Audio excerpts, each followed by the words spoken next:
Hello rail fans, and welcome to French Fried Trains. It's the last day of the year, so today we're going to do something a little different here.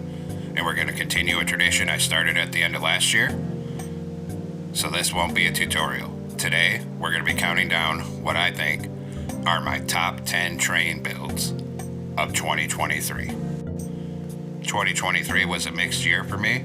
There's a lot of health issues impacting my life, but we've managed to keep the channel going.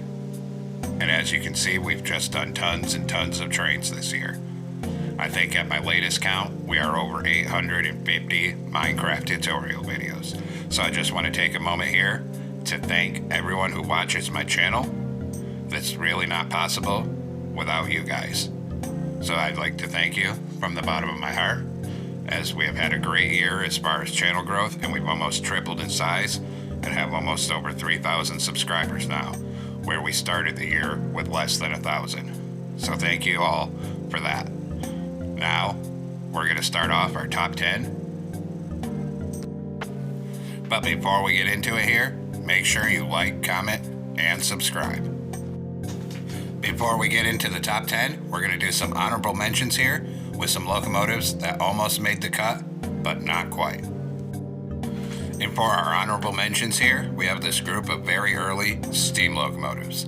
You see we have the Stephenson's Rocket, and I believe this one is the Tom Thumb, which looks really weird, and also the John Bull locomotive.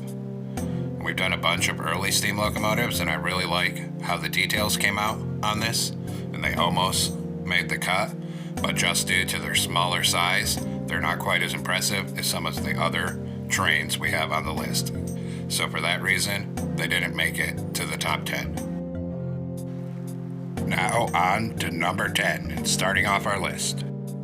So at number 10, we have this MBTA train. And while this locomotive is just an F40PH, that we've done a bunch of that locomotive type, I was really impressed once I built it with how all the detailing on the locomotive came out with the yellow pinstriping. As I've seen this locomotive built many times on YouTube, but barely anyone ever gets the yellow pinstripes on. And this is a full passenger train here with a cab car at the end, of course. And as with all my builds, we do have a full interior.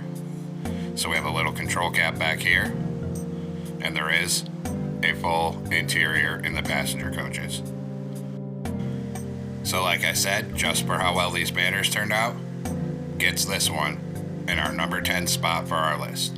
I'm mostly going to be judging these based on shaping and detailing here.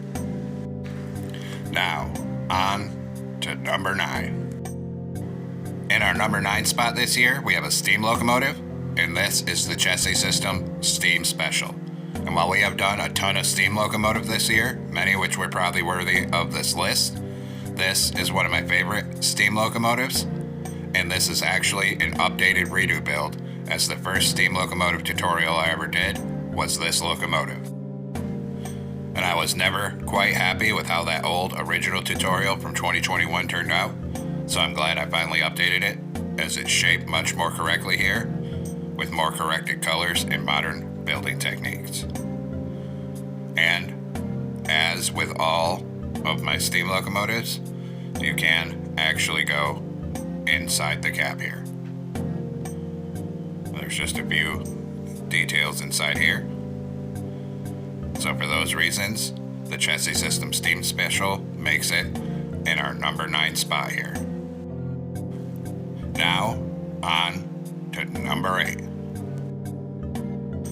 And in this spot, we have a train from Japan with the Nankai 50,000 series. And this is a very unique looking train designed in a retro future style. And as you can see, it has these tall oval windows on it. And this one is a full passenger train here. But this one made the list mostly because I tried to build this a bunch of times, and I finally got a design where I feel like the shaping on the front end turned out very good looking for Minecraft. And of course, you can go inside here, and you can go in the driver's cab here, and that's what that looks like. And then there is a full passenger compartment as well.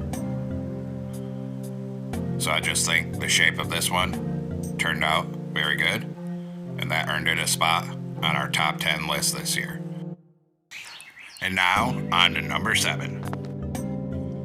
And number 7 on our list is actually going to be a freight car here. And as you can see, we have done a ton of freight cars this year, as most people like passenger trains, but I'm mostly a freight train rail fan. And in our number 7 spot, we have this TTX Articulated Autorack. And we have done many Autoracks, but this is the one I feel is the most detailed. And it is essentially 2 Autoracks combined over an articulated truck in the middle and counted as one car.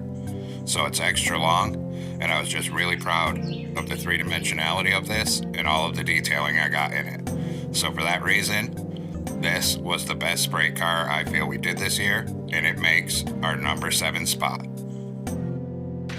And now it's time to move on to number 6. And in our number 6 spot, we have the Norfolk Southern Geometry Unit, otherwise known as the Brick. And this is a very unique piece of rail equipment, as you can tell by its shape.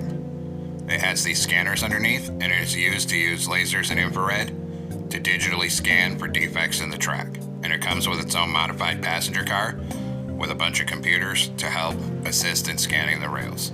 And this actually used to be an old locomotive, but it's been rebuilt into this, and it is affectionately known as the Brick here.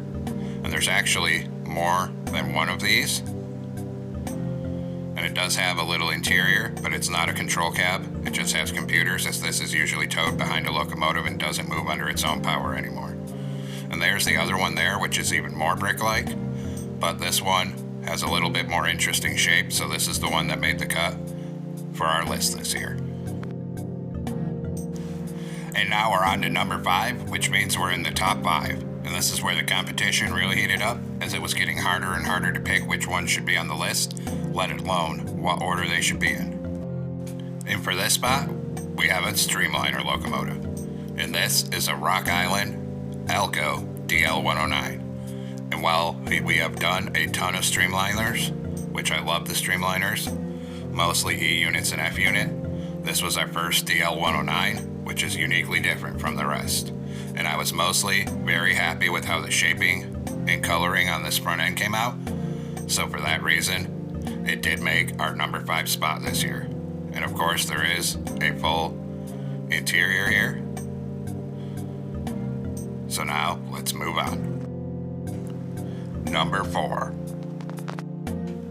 In the number 4 spot, we have a freight locomotive here. And this is one of Norfolk Southern's first responder units. And this is the SD60E version. I did do the other one, but this one was bigger and I think turned out more detailed, and I really like how the detail with the banners came out. Now of course this was made before we had bamboo. If I was making it now, we'd be using bamboo slabs and fences on this for the yellow. But like I said, I was just really happy out of all the freight locomotives we did, how the details with the banners on this one came out here. And now we're into the top 3, which honestly these 3 could have probably gone in any order, but I eventually settled on an order I was happy with. And in our number 3 spot here, we actually have a train from the UK, and this is the ScotRail Class 385. And this one is very unique. As you can see, the front door sticks out past where the windshield is, so it has a very unique shape, which is something I worked very hard on. It did multiple designs before I got something I was happy with. So for that reason, just for the shaping and coloring of this makes our number 3 spot. And you can of course go inside, and there's a little driver's cab over here, as well as the full passenger compartment of course. So like I said, just due to how the shape of this one turned out, this one makes the list. And now, on to number 2. And for number 2 is a train that needs no introduction. This is the Japanese Shinkansen bullet train, the first generation of it. And this is another one that took multiple tries before I got a good design, and I was really proud of how the shaping of this front end came out. And it is a full train of course. This one had a lot of design work in it. I probably designed it 3 or 4 times before I got to this design on the front end.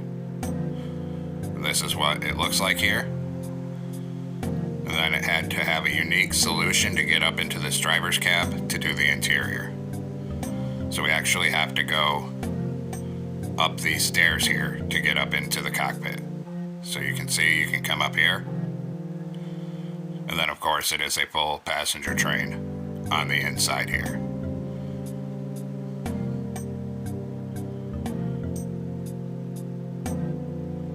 So this was our number 2 spot, the first generation Japanese Shinkansen. And this is it, folks. Now we're finally on to our number 1 spot in what I personally feel was our best build of 2023. And in our number 1 spot here, we have the French TGV bullet train in its original 70s orange color scheme here. And this is one that I've been wanting to do for a long time, but every time I would try to make it, the front end just wouldn't turn out looking right. And I wanted to do this orange color scheme on it as it was my favorite paint job for it. But I was really proud with what we eventually came up with how we have this retro look on a streamlined front end that's still kind of squared off. And there is, of course, a cockpit here, and you can walk through this entire power car, and there's just some equipment in here. And then the next car is kind of like a transition car, so there's some equipment, and then a passenger compartment back here. So a lot of detail went into this one. Just when I designed this one, there was probably 3 or 4 takes, but I have tried to design it multiple times before. And this was the first time I ever got one that I was happy with. So there we have it, folks. That was our top 10 train builds of 2023. What do you guys think? Let me know in the comments below if there's a build you think should have been on this list. Like I said, I was mostly judging it based on detailing and the shapes of the trains here for this one. But like I said, let me know. I'd like to thank everyone for watching and for a great 2023 of growth on the channel. And here's to having another nice year in 2024. Everyone have a great week and a happy new year.